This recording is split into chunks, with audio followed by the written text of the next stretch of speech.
네, 안녕하십니까. 방금 소개받은 고려대학교 세종캠퍼스 김근태라고 합니다. 반갑습니다.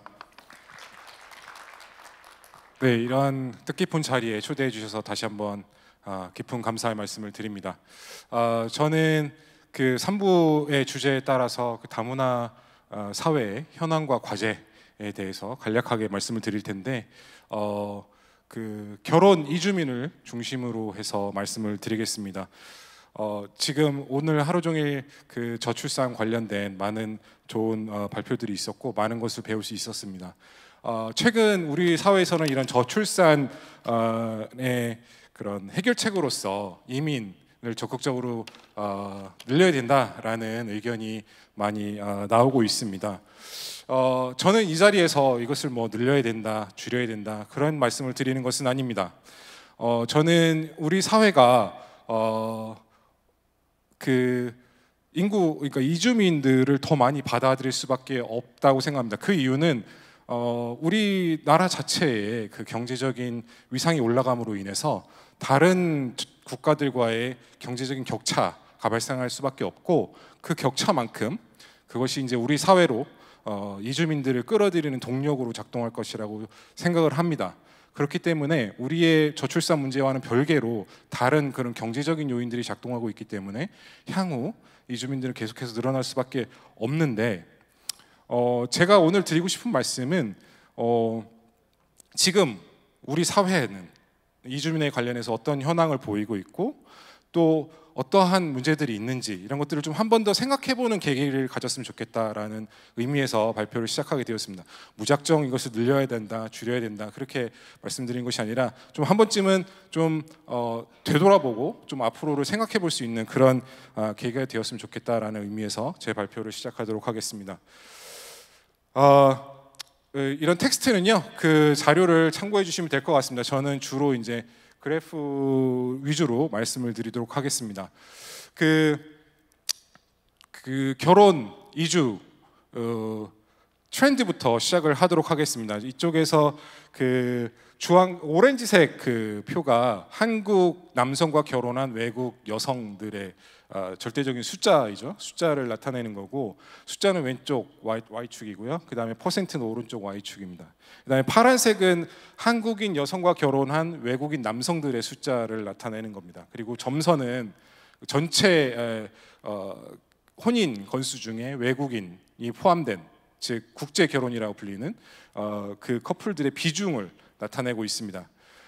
보시다시피 1990년대 초까지만 해도 우리나라에서 그 외국인과 결혼을 한다 하면 한국인 여성들이 외국인 남성과 결혼하는 숫자가 압도적으로 더 많았습니다. 그러니까 반대의 경우, 즉 한국인 남성과 외국인 여성이 결혼하는 경우보다 압도적으로 많았는데요.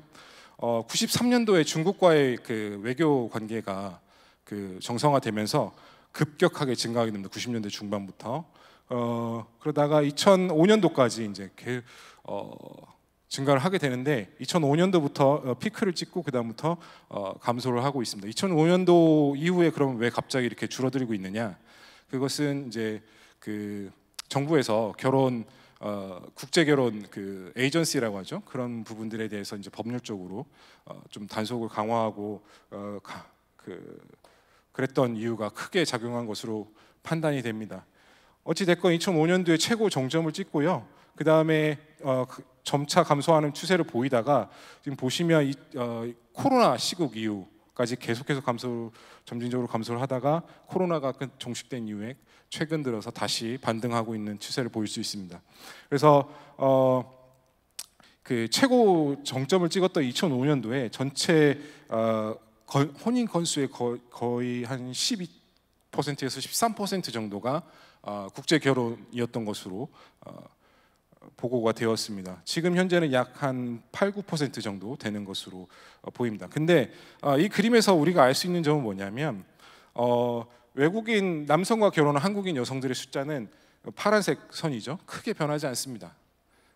그런데 외국인 여성과 결혼한 한국인 남성의 숫자, 즉 오렌지 색깔 표시이죠. 굉장히 빠르게 다이내믹하게 변화하는 양상을 볼 수 있고, 그에 따라서 그리고 또 국제 결혼에서 차지하는 그 국제 결혼 비중 보게 되면 거의 외국인 아내의 그 패턴과 비슷하다는 것을 알 수가 있습니다.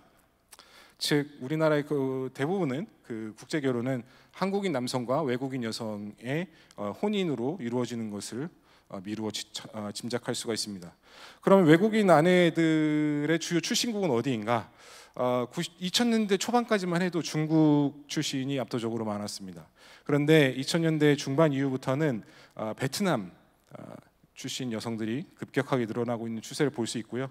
최근 들어서는 이제 태국 출신 여성들의 비중도 빠르게 증가하고 있는 것을 알 수가 있습니다.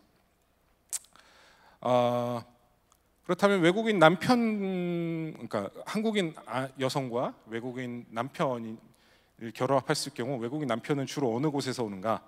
보시면 가장 많은 부분을 차지하는 것이 기타입니다. 기타.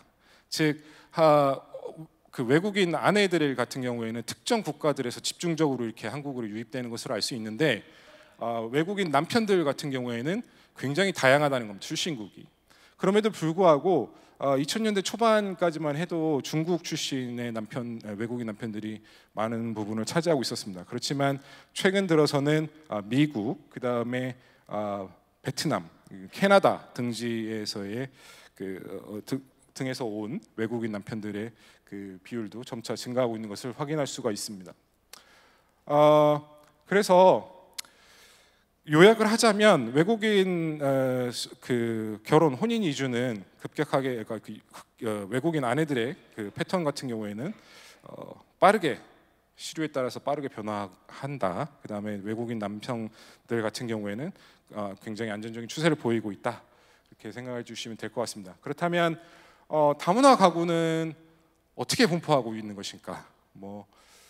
일단은 지도로 한번 살펴보았습니다. 저희가 그 인구주택 총조사 가부 부문 자료를 활용해서요, 시군구 단위에서 그 다문화 가족이라고 불리는 가구의 비율을 계산을 했습니다.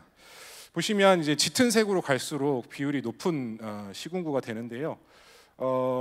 2015년부터 자료의 한계상 2015년부터 22년까지만 존재를 하는데 점점 그 짙은색 부분이 늘어나고 있는 것을 확인할 수가 있습니다. 전반적으로 우리나라 그 다문화 가구의 그 분포가 늘어나고 있다는 것을 확인할 수가 있고요. 그리고 집중적으로 분포하는 곳이 지금 서울, 경기 부분에 굉장히 몰려 있는데 그림이 작다 보니까 잘 보이지가 않습니다. 가장 많은 곳이 서울시 금천구라든지 경기도 시흥이라든지 그런 그러니까 대규모 제조업 기반이 있거나 가까운 그런 곳에 다문화 가족이 가장 많이 분포하고 있는 것으로 나타나고 있고요. 그 다음에 지금 주목할 점이 뭐냐면 그 호남 지방의 그 농어촌 지역에도 굉장히 높습니다. 이것은 이제 그 외국인 노동력 그러니까 그 유입으로 인해서 이런 현상이 나타나는 거고요. 앞으로는 다 예상하시겠지만 점점 더 늘어날 것으로 예상이 되고 있습니다. 근데 주목할 점은 뭐냐면 지금 옅은색 부분들, 노란색으로 표시된 부분들이죠. 지금 지도상에 잘 안 나오는데 대도시들입니다. 부산, 대구, 대전, 세종 이런 지역들은 여전히 외국 다문화 가구의 비율이 낮습니다.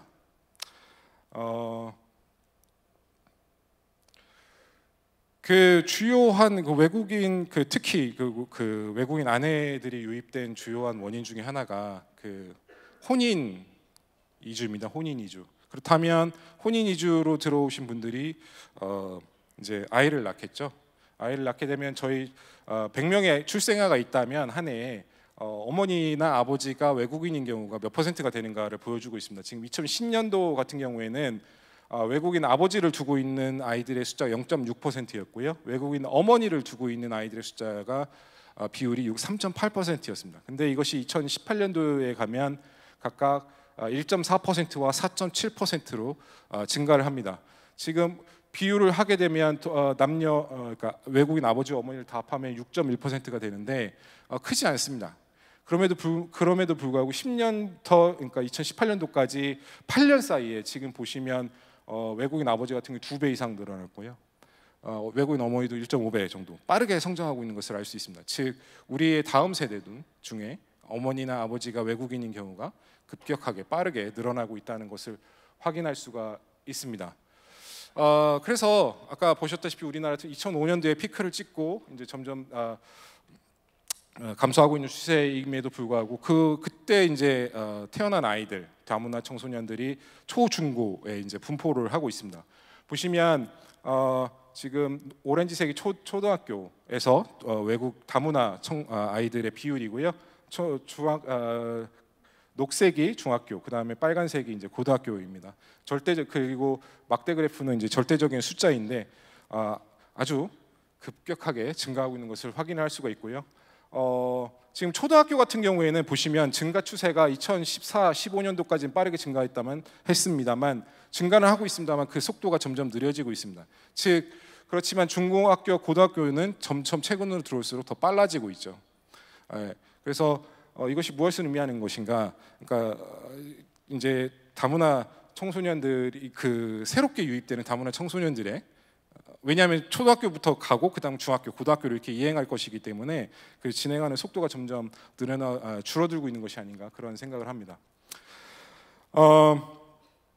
사실 우리가 그 이민을 더 받아들여야 된다라는 그 논의의 핵심에는 이주한 분들이 우리나라에 들어와서 우리 내국인보다 더 많은 자녀들을 출산할 것이다라는 가정이 전제되어 있는 것입니다. 그 전제가 맞지 않으면 사실은 출산율을 제고하기 위해서 이민을 더 받아들이는 것은 우리가 심각하게 한번 더 고려를 해봐야 됩니다. 그래서 제가 그 합계 출산율을 외국인과 내국인으로 나누어서 한번 계산을 해보았습니다. 지금 파란색이 내국인이고요, 빨간색이 외국인 여성이죠. 합계 출산율을 계산한 겁니다. 2010년도부터 2018년도까지 계산을 했을 때 2010년도만 해도 외국인은 1.94명의 자녀를 낳았는데 내국인은 1.23명, 약 한 0.7명 정도의 더 많은 자녀를 낳았습니다. 근데 2018년도 현재 이 갭이 각각 1.18명과 0.98명으로 줄어든 것을 확인할 수 있습니다. 이 갭이 약 한 0.2명으로 0.7명에서 0.2명으로 감소한 것을 확인할 수가 있습니다. 그렇다면 왜 이렇게 우리나라에서 결혼 이주가 급격하게 증가하게 되었는가? 여러 가지 원인이 있을 겁니다. 제가 아까 서두에도 말씀드렸습니다만 경제적인 원인도 있고요. 많은 것들이 있습니다. 문화적인 요인, 또는 성비 불균형. 많은 학자들이 그러니까 우리나라 한국만 이런 급격한 결혼 이주의 증가를 경험한 것은 아니고요. 일본, 싱가포르, 대만 이런 나라들도 제가 알기로는 급격한 결혼 이주의 증가를 경험한 것으로 알고 있습니다. 그런 나라들에서 나온 그런 연구 결과들에 의하면 여러 가지 가설들이 제기가 되는데 첫 번째가 이제 성비 불균형을 이야기합니다. 특히 중국 같은 경우에는 이제 한 자녀 정책으로 인해서 인공 임신 중절을 통해 갖고 성별을 이제 선택하는 거죠. 그 결과 지금 혼인 정년기에 있는 중국 인구의 제가 정확하게 기억은 안 납니다만 성비가 굉장히 불균형, 남성이 더 많은 겁니다. 그런 가설들이 제기가 됐는데 사실 실증적인 데이터를 보게 되면 성비는 크게 작용하지 않은 것으로 나타나고 있고요.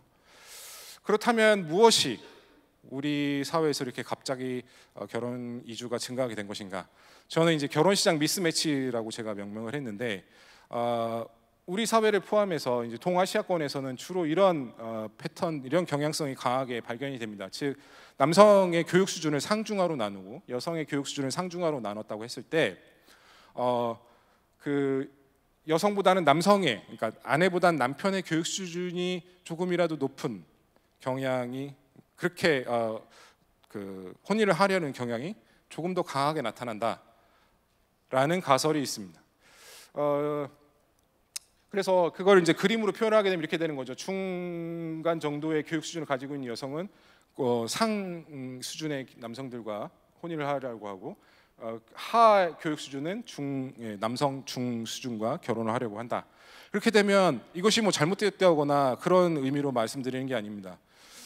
이런 경향이 있다라는 말씀을 드리는 거고요. 이런 경향이 있다라는 가정을 우리가 취하게 되면 이제 여기서 문제가 발생하게 되는데 첫 번째 남성 중에 교육 수준이 낮은 하에 해당하는 분들과 여성 중에 상에 해당하는 분들이 이제 짝을 찾기가 어렵게 되는 상황인 거죠.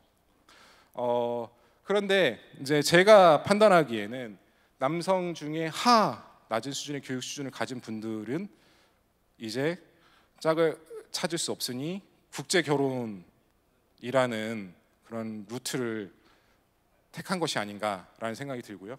그렇다면 여성 중에 높은 수준의 교육 수준을 가지고 있는 여성들은 제가 판단하기에는 아예 혼인 자체를 포기하는 수준으로 간 것이 아닌가. 그래서 이것이 저출산의 문제와 그 다음에 이런 급격한 혼인 이주의 증가를 모두 다 이렇게 설명할 수 있는 그런 가설이 아닐까 생각이 듭니다. 제가 말씀드린 이것이 유일한 원인이라고 말씀드리는 것은 아닙니다. 이것이 주요하게 크게 작용했을 것이다라는 저의 가설을 말씀을 드리는 거고요. 그리고 이것은 이제 그 통계청의 그 혼인 신고를 하잖아요. 그 자료를 그 2000년대부터 해서 쭉 20몇 년 동안의 자료를 다 합한 다음에 제가 결혼할 확률을 계산을 해보았습니다.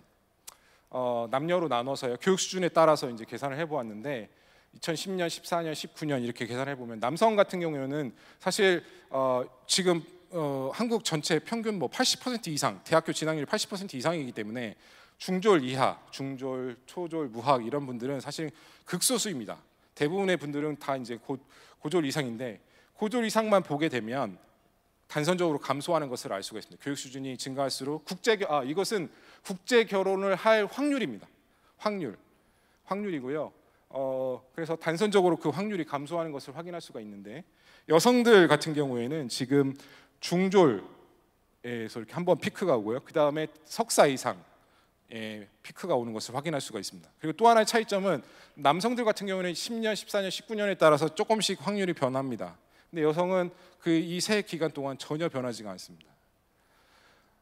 그래서 아까 전에 앞에 제가 그 결혼 시장 미스매치와도 이제 일치하는 결과인데 제일 보시면 석사 이상의 가장 높은 학력을 지닌 여성들이 그 국제 결혼을 할 확률이 가장 높은 것으로 나타나고 있습니다. 제가 이제 좀 우리가 고민에 대해 봐야 할 문제들에 대해서 말씀을 드릴 텐데요. 첫 번째는 이 국제 결혼으로 인해서 생성된 이 다문화 가족에서의 이 파워 릴레이션십, 부부 간에도 사실은 권력 관계가 있는 겁니다. 이 권력 관계가 무슨 어떤 그런 정치적인 그런 의미가 아니라 가정 내에서는 이제 가장 중요한 결정들을 누가 이제 하느냐는 거죠. 파이널 콜을 누가 하느냐는 거죠. 대부분 이제 가장들이 합니다. 남성들이 하게 되는데 그 연령 차이가 크게 되면, 남편과 아내의 연령 차이가 크게 되면 아무래도 남편이 아내에 비해서 훨씬 더 많은 권력을 가지게 되고 가정 내에서 그러면 이제 파이널 콜을 할 가능성이 가장 높죠. 그래서 지금 파란색과 초록색은 각각 한국인 남성과 한국인 여성이 결혼한 경우하고 그 다음에 한국인 여성과 외국인 남성이 결혼한 그 남편과 아내의 연령 차이입니다. 보시면 그 0살, 그러니까 같은 동갑인가 가장 많고 그 다음에 3살 이내가 가장 이제 많습니다. 근데 빨간색이 뭐냐면 한국인 남편과 외국인 아내가 결혼했을 때의 남편과 아내의 연령 차이입니다. 보시면 이거를 이제 바이모돌이라고 하죠. 그 피크 지점이 2개가 있는데 첫째는 남편이 아내보다 5살 많은 경우하고 두 번째 피크는 남편이 아내보다 15살 많은 경우입니다. 그래서 평균 한 10살 정도 많습니다. 이게 한국인 남편과 외국인 아내의 그 경우를 보게 되면요, 네, 이런 경우 한국인 남편의 의지가 투영될 가능성이 가장 크다라고 보여지고 평균 11.2세 정도로 나타나고 있습니다. 마지막으로 이것만 말씀드리겠습니다. 지금 한국, 일본, 싱가포르, 대만에서 외국인과 결혼한, 그러니까 남성들입니다. 전부 다 남성들인데 외국인 아내와 결혼한 경우하고 내국인 아내와 결혼한 경우에 교육 수준 분포를 보게 되면 대부분 그러니까 어떤 나라건 외국인 아내와 결혼한 경우가 학력 수준이 낮습니다. 그런데 제가 드리고 싶은 말씀은 한국 같은 경우 유독 다른 나라에 비해서 그 차이가 큽니다. 즉 좀 더 저학력층의 남성들이 다른 나라에 비해서도 더 외국인 여성과 결혼할 확률이 높고요. 이것은 이들이 다문화 가족이 나중에 향후 겪게 될 사회 경제적인 어떤 불이익이라든지 어려움 이런 것들과 매우 밀접히 관련되어 있을 것으로 추측이 되고요. 그래서 제가 말씀을 드리는 거고, 이런 부분들에 대한 좀 정책적인 개입이 필요하겠다라는 말씀을 드리면서 제 발표를 마치도록 하겠습니다. 감사합니다.